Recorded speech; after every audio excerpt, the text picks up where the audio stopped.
I took LSD when I was working on Return of the Jedi.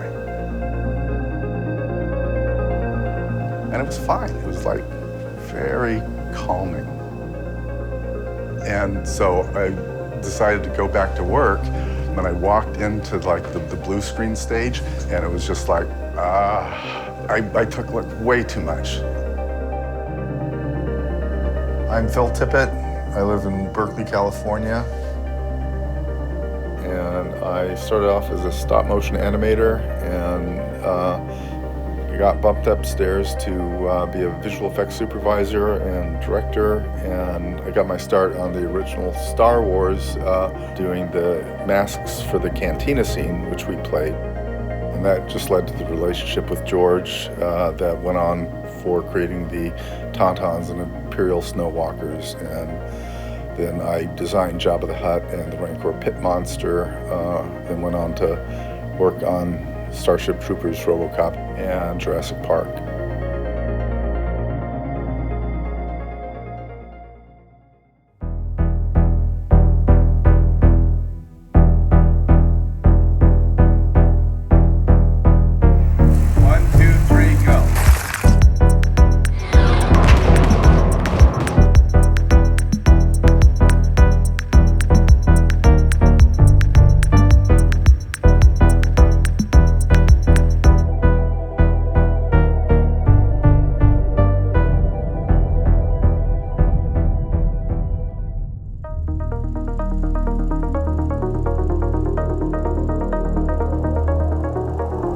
In 1958, the Ray Harryhausen picture, Seven Voyages of Sinbad, was released. And so that was the thing that it was like a bolt of lightning struck me. Journey to a magical time. That was the first like really big leap where something started to turn in my brain. And it kind of sent me down this path of loving monsters and dinosaurs.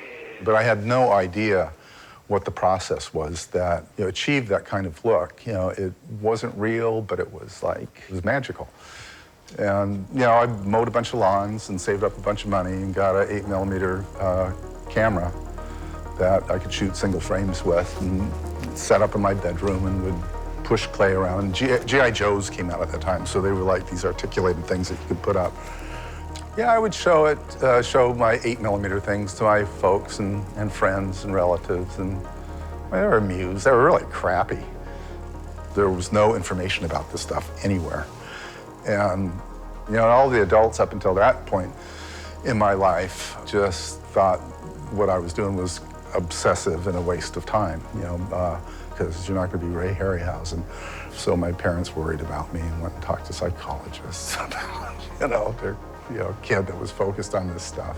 Editor of Famous Monsters of Filmland, Forrest J. Ackerman, published this magazine, and in it had articles on Ray Harryhausen, who was his friend. So I began to get a sense of what that was, and so it was actually this tangible thing where an adult was doing this stuff. So through Forrest Ackerman, we would meet up at his place. If Ray Harryhausen was in town, he'd invite us up to meet Ray and talk to him.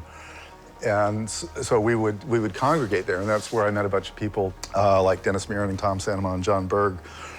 The word geek didn't even apply to us. We were just like idiots that were doing this stuff. And we all went on to work on Star Wars pictures together. Yeah, it was kind of a miracle. It's like basically the first movie I get to work on is like this huge hit. That becomes this, changes the cultural landscape in a lot of ways. When George was shooting principal photography in England, he wasn't happy with the cantina scene because he wanted the creatures to look more alien.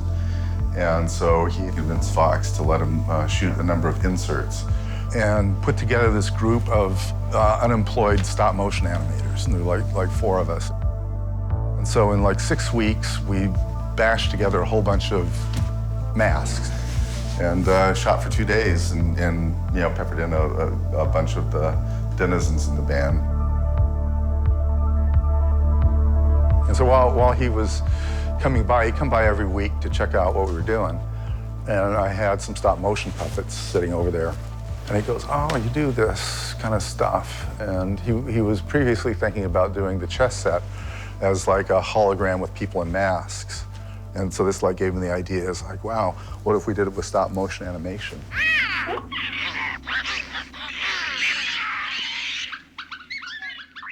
Your favorite monster is my most treasured gift. Thank you, and thanks for your work in the film.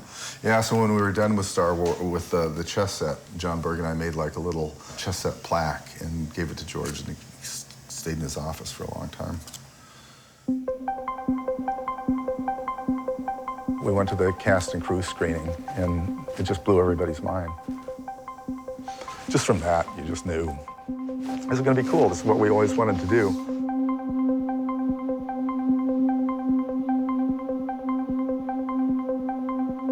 Yeah, Empire Strikes Back was a really, big deal. And I wasn't actually, I was not quite prepared. The level I needed to be at was not quite where it needed to be, but they hired me anyway. I designed the little running creature at the beginning, the Tauntaun. And so I just spent a few days just on paper, just doing some drawings and sending them in. And George was really good that way. You give him like, a really wide net of stuff that totally looks different. And he goes like, yeah, and make a little sculpture of it so I can see it in 3 dimensions. And he responded really well to 3-dimensional things. So after that, I just stopped doing any drawings at all and would always do like little clay maquettes and put those in front of him and usually about him. In the script, it was like a snow lizard. So I turned it into like more of a mammalian kind of a thing. He's got like horns that are kind of like a ram's, but not really, or a face that's kind of like a camel, but not really, but something that's relatable. For the character, which is kind of a throwaway character, it's not really a character at all. It's like, it's a thing in a movie that's like a horse, that the cowboy jumps on and rides away. So you're not thinking about the horse, you're thinking about the cowboy. Yeah, apparently it's very popular in Japan. This is a scan off of the actual Imperial snow walkers that we stop motion animated. The ILM art director, Joe Johnston, designed this particular character. And then my buddy, John Berg, did a great deal of the engineering to figure out how all this stuff works. And it was actually, quite complicated in terms of the engineering. Like all these pistons, as you move the leg, the pistons would self-animate, and as the foot rises, there was a spring in there that released some weight on the foot, so when the foot hits, it appears to have more of an impact. So it's just a lot of little details.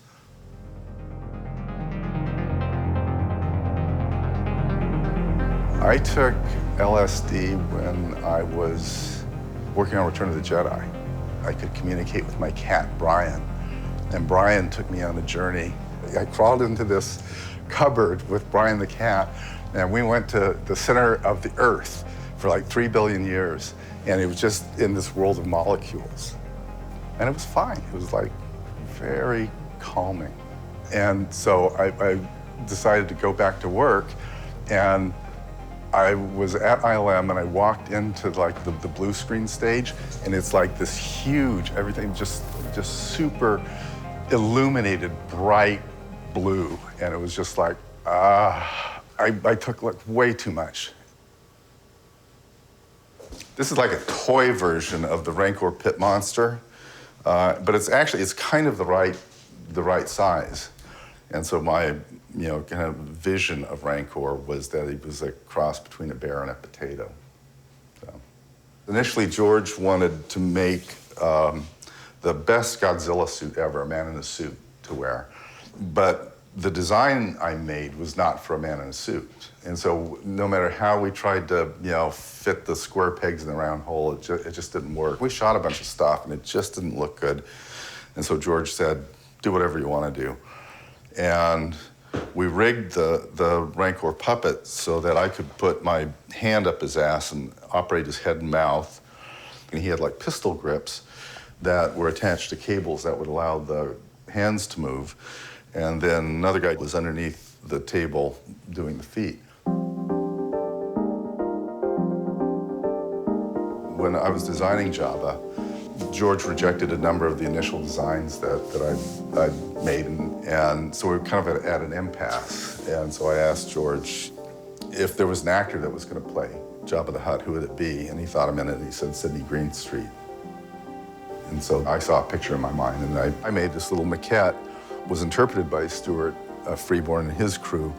And what he had to do was really consider how practically this thing actually was going to work. So it was like a tiny submarine or a diving bell that all these guys were in there. It gets like really hot.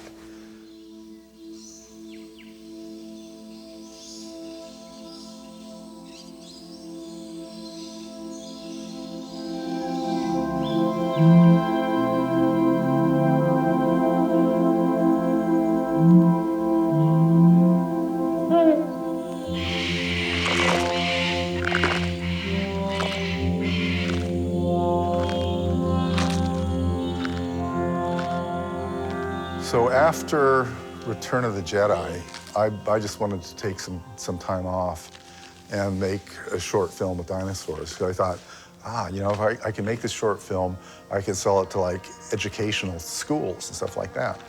And as you know, a kid, I studied tons of dinosaurs and the latest theories.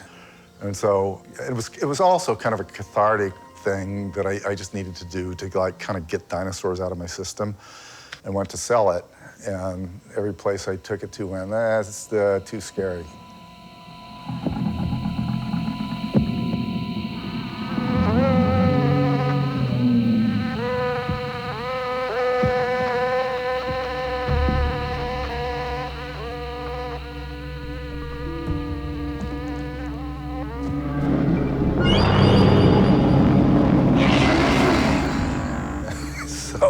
Kids will be scared. It was like, no, kids they'll think it's cool. They'll go like, if one kid thinks it's scary, you know, we can't do it. And I went across George's radar, and I never talked to him about it, but he knew about it. So when Jurassic was mounting, Spielberg talked to George, and George said, you should talk, you know, Phil's your guy, he's a dinosaur guy. Yeah, Jurassic Park was a really big deal, and so setting all of that up was quite an endeavor, because I knew enough about paleontological history and how they operated as animals and not as movie monsters. So I think that was very important for them. So the animatics were done conventionally with like Barbie and Ken puppets and stop motion stuff. And initially on Jurassic Park, everything was intended to be done somewhat more conventionally between the full-scale live-action pieces, and we were going to do miniatures. But ILM had been working with computer graphics, and they put together a Tyrannosaur that looks pretty convincing, and we took it down to Steve, and he went like, that's how we're going to make the movie. Jurassic Park was actually the shot in the head that killed stop motion. It was a very big deal for me that the tide had totally gone out in my department. And it was actually very emotional for me. It was, you know, I got like really sick. I got pneumonia and had to stay in bed for 2 weeks, and it was like,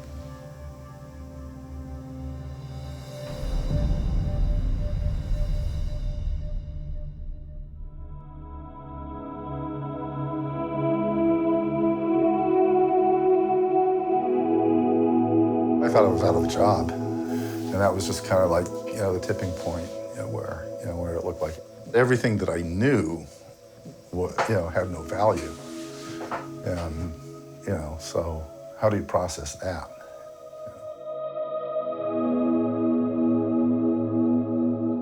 It was while I was on my deathbed, you know, it was like, a bunch of, you know, people rallied, and, you know, Steve called up, oh, get better, everything. Yeah, we went so much on the movie.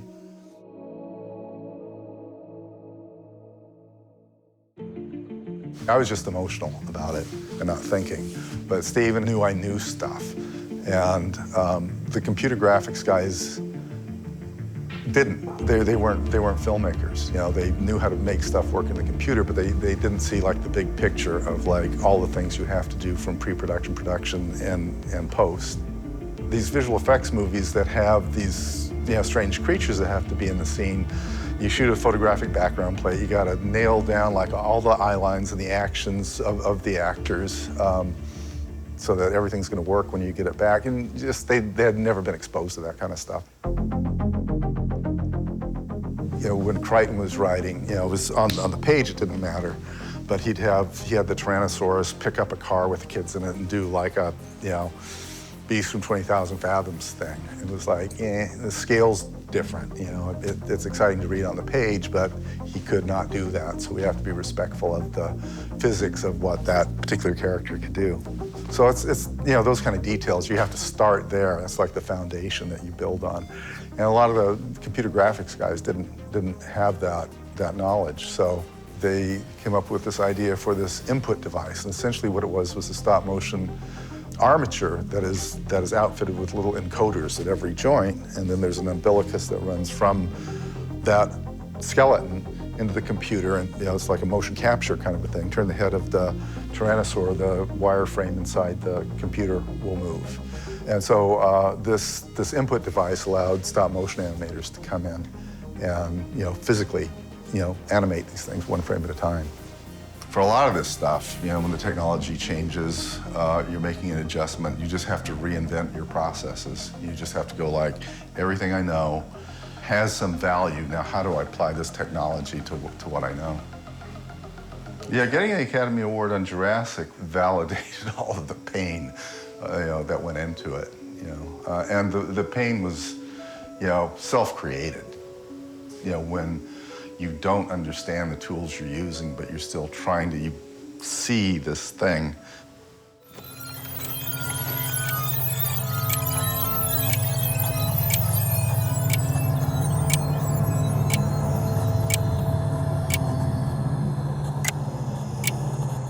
The anxiety usually, manifests itself in, like a feeling of lack of control, and by design, I've got depression and anxiety, that I didn't realize this until like much later in my life, maybe not more than a few years ago, because I managed, what was going on in my brain by making stuff, and that was my therapy, even as a kid, and even as Mad God.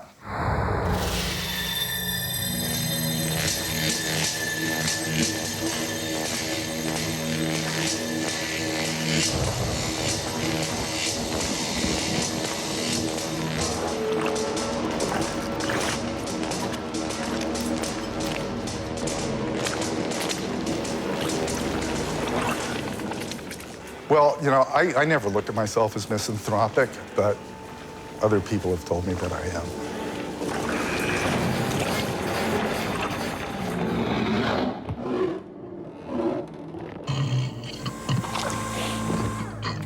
It probably can be best characterized by the shame that I feel for our privilege in this country that was built on the backs of destroying a lot of other people and not taking responsibility for it. It's like, that's pretty tough. That's the misanthropic note that I'm attempting to play in Mad God. So I started Mad God about 25 years ago and was shooting it on 35 millimeter film. And I was pretty much I had some help, but I was pretty much the only one doing it. I realized it got too big for me. And so I put it on ice and I was archiving it. And some of the guys from the shop were looking at it over my shoulder and they go like, what the hell is that? And they thought it was some old, like, ancient Czechoslovakian thing. And I go, oh, it's this project that I'm putting to bed because it was a failure. And they got all excited about it because they were of that generation that was inspired by all that Star Wars stuff and wanted to make things, objects and things with their hands and light stuff. But that boat had long since sailed and they entered the world of computer graphics. So it's kind of a cathartic thing from my day job. And this thing is crowdfunded. It's a Kickstarter, so I've been successful getting money from that. And I've got this team of people that are willing to help me out and make this stuff. And so it's a much more a different kind of an organic process.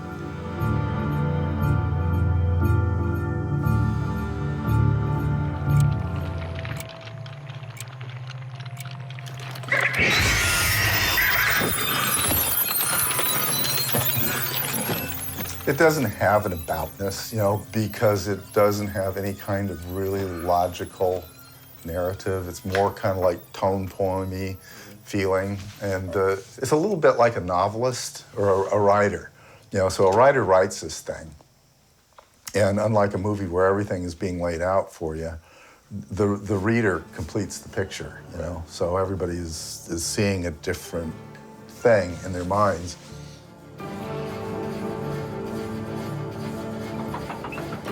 I have no idea if I can finish Mad God. I'm imagining it'll be like about 40 minutes long once all 4 parts are done.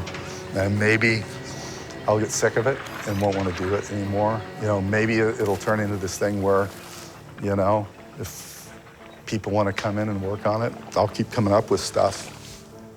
For all of these things, I'm sure you guys know, is like, for the longer these things go on, is by the time you're getting to the end, it's like, fuck this, I hate this. It's like being in a bad marriage. I really wanted everything. I don't even want to think about this anymore. And as you're getting, towards the end of these things, it's just boring. It's just like all these details that you have to do to get the stupid thing finished. And then you watch the thing, it was like, it's like watching it for the first time.